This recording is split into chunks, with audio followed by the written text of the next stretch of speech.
Assalamualaikum warahmatullahi wabarakatuh. Perkenalkan, nama saya Sintani Rizky dari kelas 10 Multimedia. Pada materi ini, saya akan menjelaskan cara meneladani perjuangan dakwah Rasulullah SAW di Madinah. Yang pertama, kita akan memahami perjuangan dakwah Nabi Muhammad SAW. 1. Hijrah, titik awal dakwah Rasulullah SAW di Madinah. Wafat istri tercinta Siti Khadijah dan pamannya Abu Thalib yang selalu menjadi pembela utama dari ancaman para kafir Quraisy. Beban Rasulullah SAW dalam berdakwah menyebarkan ajaran Islam makin berat. Kelanjutan dakwah Rasulullah SAW, beberapa faktor yang mendorong Rasulullah SAW hijrah ke Madinah antara lain sebagai berikut. Yang pertama, pada tahun 621 Masehi telah datang 13 penduduk Madinah menemui Rasulullah SAW di Bukit Aqab. Mereka berikrar memeluk agama Islam.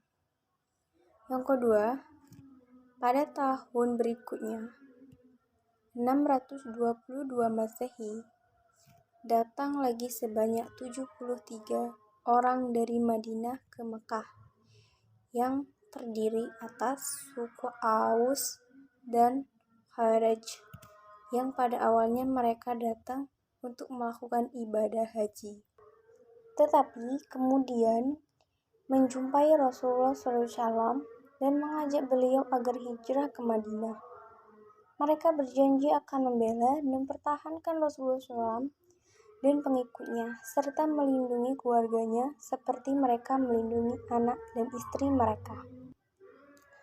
Faktor lain yang mendorong Rasulullah SAW untuk hijrah dari kota Mekah adalah pembaikotan yang dilakukan oleh kafir Quraisy kepada Rasulullah SAW dan pengikutnya, Bani Hashim dan Bani Muthalib.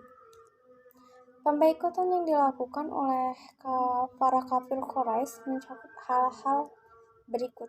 Yang pertama, melarang setiap perdagangan dan bisnis dengan mendukung Nabi Muhammad SAW. Yang kedua, tidak seorang pun berhak mengadakan ikatan perkawinan dengan orang muslim. Dan yang ketiga, melarang keras bergaul dengan kaum muslim. Yang keempat, musuh Nabi Muhammad SAW harus didukung dalam keadaan bagaimanapun.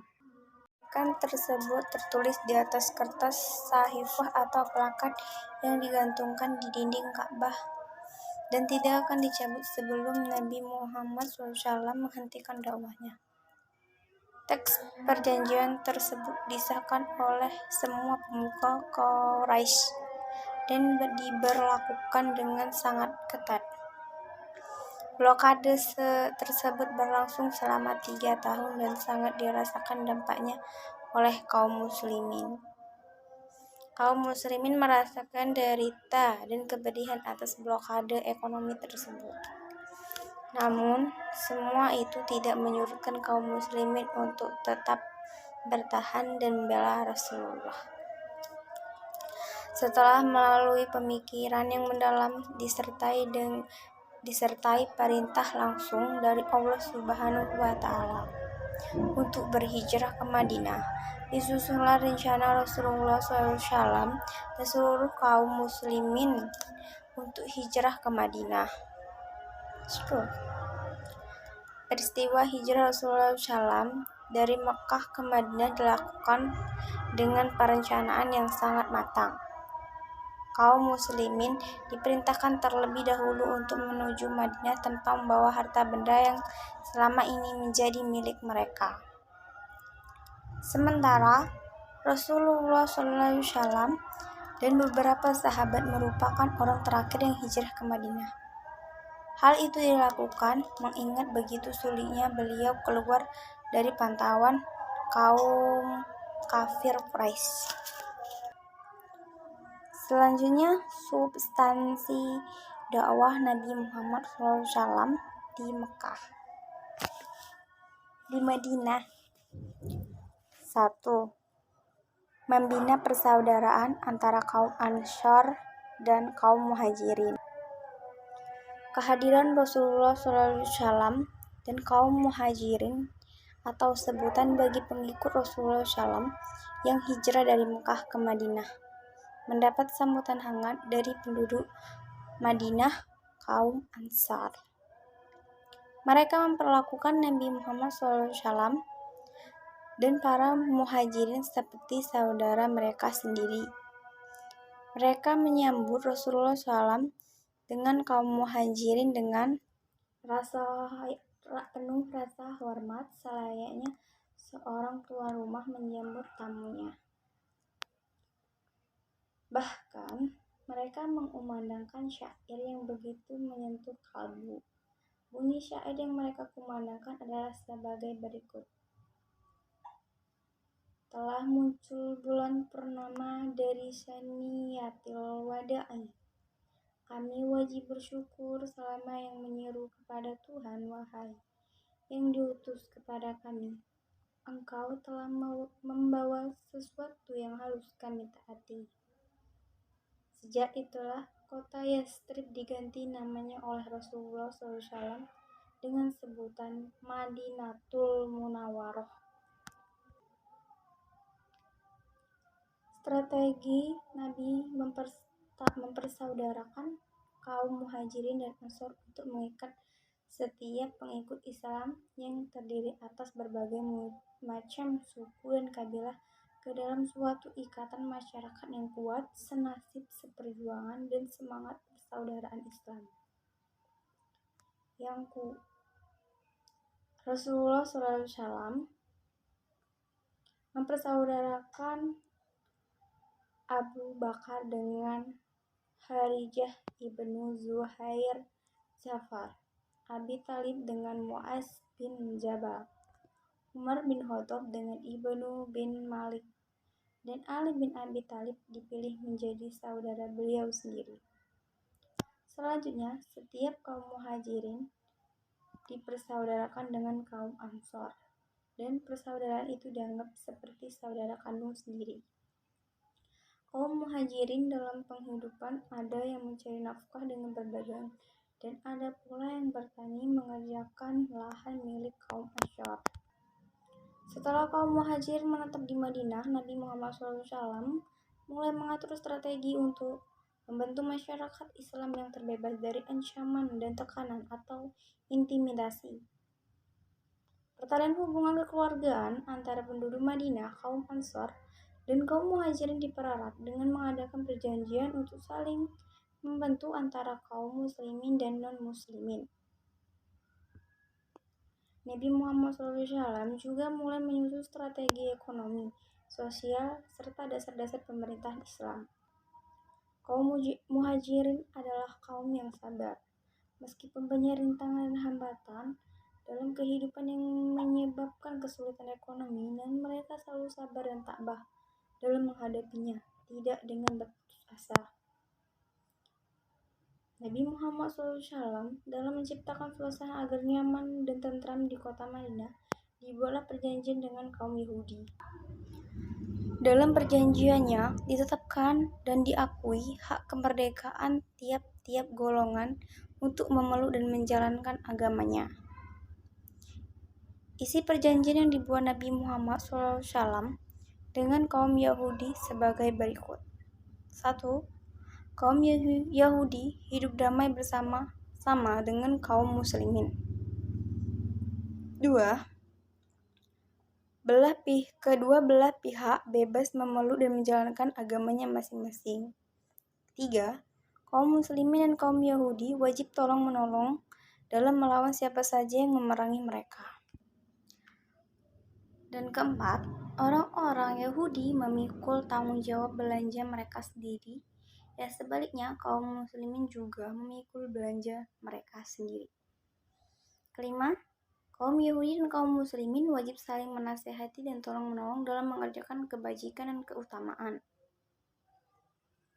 Keenam, Kota Madinah adalah kota suci yang wajib dijaga dan dihormati oleh mereka yang terikat dengan perjanjian itu. 7. Kalau terjadi perselisihan di antara kaum Yahudi dan kaum Muslimin yang dikhawatirkan akan mengakibatkan hal-hal yang tidak diinginkan, urusan itu hendaklah diserahkan kepada Allah Subhanahu wa Ta'ala dan Rasul-Nya. 7. Siapa saja yang tinggal di dalam ataupun di luar Madinah wajib dilindungi keamanan dirinya kecuali orang zalim dan bersalah, sebab Allah Subhanahu wa Ta'ala menjadi pelindung bagi orang-orang yang baik dan berbakti. Selanjutnya, membentuk masyarakat yang berlandasan ajaran Islam. Yang pertama, kebebasan beragama. Tujuan ajaran yang dibawa Nabi Muhammad SAW adalah memberikan ketenangan kepada penganutnya dan memberikan jaminan kebebasan pada kaum muslimin Yahudi dan Nasrani dalam menganut kepercayaan agama masing-masing. Dengan demikian, Nabi Muhammad SAW memberikan jaminan kebebasan beragama kepada Yahudi dan Nasrani yang meliputi kebebasan berpendapat, kebebasan beribadah sesuai agamanya, dan kebebasan mendakwahkan agamanya. Hanya kebebasan yang memberikan jaminan dalam mencapai kebenaran dan kemajuan menuju kesatuan yang integral dan terhormat. Menentang kebebasan berarti memperkuat kebatilan dan menyebarkan kegelapan, yang akhirnya akan mengikis habis cahaya kebenaran yang ada di dalam hati manusia. Cahaya kebenaran yang menghubungkan manusia dengan alam semesta sampai akhir zaman, yaitu hubungan rasa kasih sayang dan persatuan, bukan rasa kebencian dan kehancuran. Selanjutnya, azan, sholat, zakat, dan puasa. Ketika Nabi Muhammad SAW tiba di Madinah, bila waktu sholat tiba, orang-orang berkumpul bersama tanpa dipanggil. Lalu, terpikir untuk menggunakan trompet seperti Yahudi, tetapi Nabi tidak menyukainya. Lalu, ada yang mengusulkan menabur genta seperti Nasrani. Menurut satu sumber, atas usul Umar bin Khattab dan kaum muslimin serta menurut sumber lain berdasarkan perintah Allah Subhanahu wa Ta'ala melalui wahyu, panggilan sholat dilakukan dengan azan. Selanjutnya, Nabi Muhammad SAW memerintahkan kepada Abdullah bin Zaid bin Sa'labah untuk membacakan lafaz azan kepada Bilal dan menyerukan manakala waktu sholat tiba, karena Bilal memiliki suara yang merdu. Bila waktu sholat tiba, Bilal naik ke atas rumah seorang perempuan Bani Nazir yang berada di dekat masjid dan tertinggi daripada masjid untuk menyerukan azan. Dengan lafal Allahu Akbar 2 kali, Asyhadu an la ilaha illallah 2 kali, Asyhadu anna Muhammadar Rasulullah 2 kali, Hayya 'alas shalah 2 kali, Hayya 'alal falah 2 kali, Allahu Akbar, la ilaha illallah. Kewajiban sholat yang diterima pada saat Mi'raj menjelang berakhirnya periode Mekah terus dimantapkan kepada para pengikut Nabi Muhammad SAW. Sementara itu, puasa yang telah dilakukan berdasarkan syariat sebelumnya kini telah pula diwajibkan setiap bulan Ramadan. Demikian pula halnya dengan zakat. Bahkan setelah kekuasaan Islam berkembang ke seluruh Jazirah Arab, Nabi Muhammad SAW mengutus pasukannya ke negeri di luar Madinah untuk memungut zakat. Selanjutnya adalah prinsip-prinsip kemanusiaan. Pada tahun ke-10 Hijriyah atau 631 Masehi, Nabi Muhammad SAW melaksanakan haji wada atau haji akhir Dalam kesempatan ini, Nabi Muhammad SAW menyampaikan khutbah yang sangat bersejarah ketika matahari telah tergelincir dengan menunggang untanya yang bernama Al-Kashwa. Nabi Muhammad SAW berangkat dan tiba di lembah yang berada di Unarah, yang ada di Uranah. Di tempat ini, dari atas untanya, Nabi Muhammad SAW memanggil orang-orang, dan diulang-ulang panggilan itu oleh Rabi'ah bin Umayyah bin Khalaf. Setelah berucap bersyukur dan puji kepada Allah Subhanahu wa Ta'ala, Nabi Muhammad SAW menyampaikan pidatonya. Khutbah Nabi Muhammad SAW di antara lain berisi larangan menumpahkan darah kecuali dengan hak dan larangan mengambil harta orang lain dengan batil karena nyawa dan harta benda adalah suci. Larangan riba, larangan menganiaya, perintah untuk memperlakukan para istri dengan baik dan lemah lembut, dan perintah menjauhi dosa. Semua pertengkaran antara mereka dari zaman jahiliyah harus saling dimaafkan. Balas dendam dengan tembusan darah. Persaudaraan darah sebagaimana berlaku dari zaman jahiliyah tidak lagi dibenarkan. Persaudaraan dan kebersamaan di antara manusia harus ditegakkan.